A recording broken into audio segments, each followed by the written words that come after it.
Arkadaşlar merhaba, kanalıma hoş geldiniz. Arkadaşlar bugün iki renkli, iki sıralı, çok kolay, kalın dokulu, güzel bir model hazırladım. Çok kolay, iki renkli çalışmak istedim. Sizler tek renk olarak da rahatlıkla çalışabilirsiniz. Yeşil ve hardal rengini tercih ettim. Sizler dilediğiniz renkleri kullanarak bu modeli çalışabilirsiniz arkadaşlar. Hemen Bismillahirrahmanirrahim diyelim ve modelin anlatımına geçelim arkadaşlar. Bu model için gerekli olan zincir sayımız çift sayı yani 2 ve katlar arkadaşlar. Tığ numaram bu arada 3,5 numara. İpimiz kalın olduğu için kalın bir tığ tercih ettim. Bismillahirrahmanirrahim diyelim ve modelin anlatımına geçelim arkadaşlar.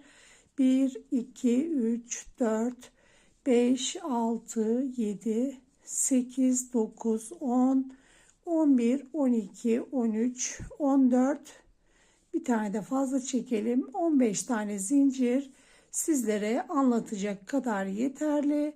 Şimdi tığımı hiç sarmıyorum. Modelin birinci sıra kurulumu için bir tane sık iğne. Sıra gelen zincirime tekrar sık iğne. Modelin birinci sıra kurulumu arkadaşlar.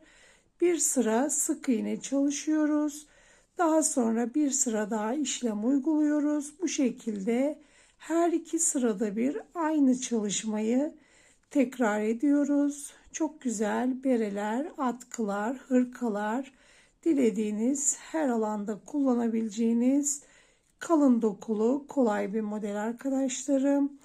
Birinci sıramızı bu şekilde sadece sık iğne çalışarak devam ediyoruz. Bir tane sık iğne, en son zincirime de bir tane daha sık iğne. Bu şekilde birinci sıramızı hazırladık arkadaşlarım. Şurada fazla olan ipimizi de keselim. Modelin birinci sıra kurulumu tamamlandı. Hemen ikinci sıramız için bir tane zincir çektim ve modelimi çeviriyorum arkadaşlarım. Bakın birinci sık iğnemin üzerine bir tane sık iğne. Tığımı sarmıyorum. Bir sık iğne atlıyorum, boşta bırakıyorum. Diğer sık iğneme atlayıp burada bir tane sık iğne yapıyorum. Bu kez tığımı sardım. Burada boşta bıraktığım sık iğnemin tepe noktasına batıyorum ve burada ilmeğimi uzatıyorum. 3 ilmeğimi bir kere de topluyorum. Bir sık iğne atlıyorum. İkinci sık iğneme bir tane sık iğne. Tığımı sardım. Burada boşta bıraktığım sık iğneme şu şekilde ilmeğimi uzatıyorum. 3 ilmeğimi bir kere de topluyorum. Bir sık iğne atlıyorum. Diğer sık iğneme bir sık iğne, tığımı sardım. Boşta bıraktığım sık iğneme batıyorum ve ilmeğimi uzatıyorum. 3 ilmeğimi bir kere de topluyorum. Yani yarım trabzan, çakma trabzan olarak da değerlendirebiliriz. Bir sık iğne atlıyorum. Diğer sık iğneme bir sık iğne, tığımı sardım. Boşta bıraktığım sık iğneme geri dönüyorum ve burada ilmeğimi uzatıp 3 ilmeğimi bir kere de topluyorum. Bir sık iğne atlıyorum. Diğerine bir sık iğne, tığımı sardım. Boşta bıraktığım sık iğneme geri döndüm ve ilmeğimi uzatıyorum. 3 ilmeğimi bir kere de topluyorum. Bir tane sık iğne atlıyorum. Diğerine bir sık iğne, tığımı sardım. Boşta bıraktığım sık iğneme ilmeğimi uzatıyorum. Tığımın üzerinde 3 ilmek, hepsini bir kere de topluyorum. En son kenar sık iğneme de bir sık iğne çalıştım ve bu şekilde modelin ikinci sıra kurulumunu tamamladık. Şu şekilde çok güzel bir desen oluşuyor arkadaşlar. Şimdi ikinci sırayı tamamladığımıza göre rengimizi değiştireceğiz. Hemen diğer rengime bir zincir çekerek sabitliyorum. ilmeğimi toparladım. Bu fazla olan ipimizi de arada yürüteceğim. Şimdi 3. sırada ne yapıyorum? İlk sırada olduğu gibi sadece sık iğne yapıyoruz. Birinci sık iğneme bir sık iğne, diğer ilmeğime bir sık iğne ve diğer ilmeğime bir sık iğne. İlk sırada yaptığımız gibi bütün ilmekleri atlamadan arkadaşlar tek tek sık iğne yapıyoruz. Burada ilmekleri atlamayın. Bir üst sırada modelde bozulma yaşanır. Çünkü sayılarımızın tam denk gelmesi için gördüğümüz bütün ilmeklerimizin üzerine birer tane sık iğne yaparak modelin birinci sırasını tekrar ediyorum. Tekrar bir sık iğne, bir sık iğne ve en son ilmeğime de bir sık iğne. Bakın bu şekilde 3. sıramız tamamlandı. Şimdi 4. sıramız için bir zincir çekiyorum.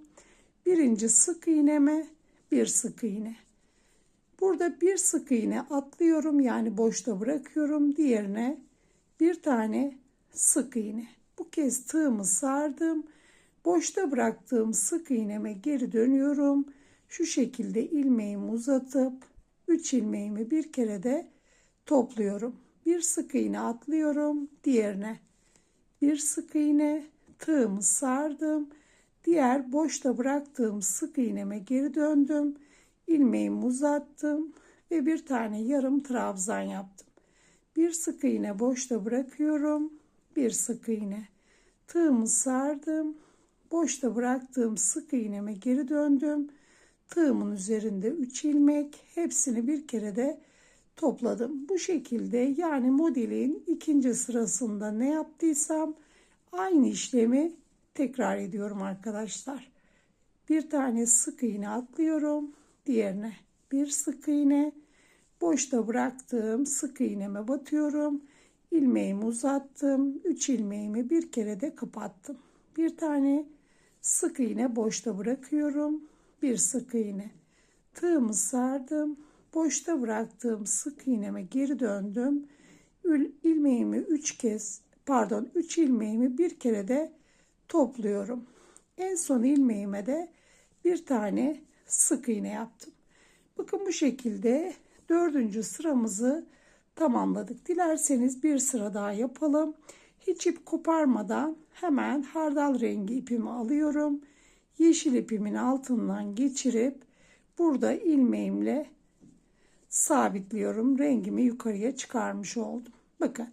Şimdi burada yapacağım işlem tekrar bir tane zincir çekiyorum. Bakın buradaki sık iğnemin üzerine bir sık iğne.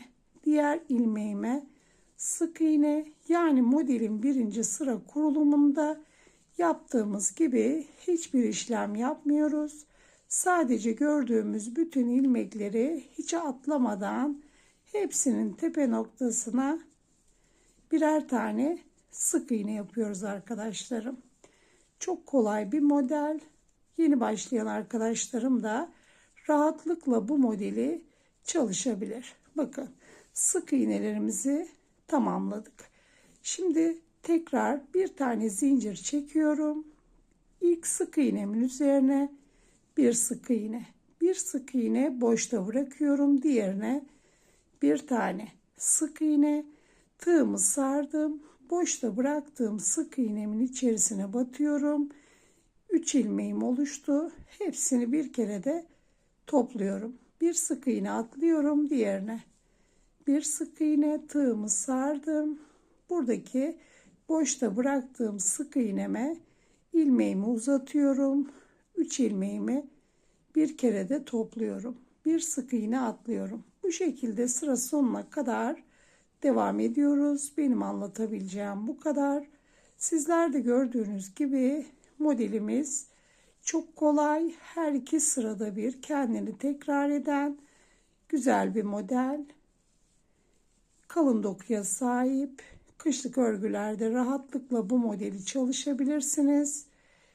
İnce iplerle de mevsimlik yazlık örgülerde de kullanabilirsiniz. Sadece ip farkıyla bunu değerlendirebilirsiniz. Bakın en son ilmeğime de bir tane sık iğne.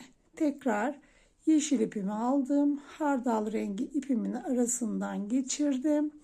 Tekrar burada ne yapacağız? Bir zincir çekip ipimi toparlıyorum ve tekrar bir sıra sık iğne yapıyoruz. İlmekleri atlamıyoruz. Sizler de gördüğünüz gibi modelde bozulma yaşanmadı. Sadece dikkat etmeniz gereken bu sıra ilmekleri fazla ya da eksik yaparsanız model bozulur arkadaşlar. Yana doğru kayar. O yüzden sık iğnelere dikkat edelim. Geri kalan zaten gördüğünüz çok kolay. Bakın.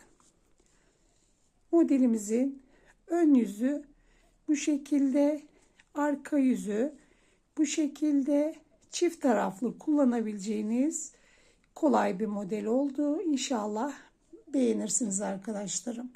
Bakın burada büyük bir parçada çalıştım.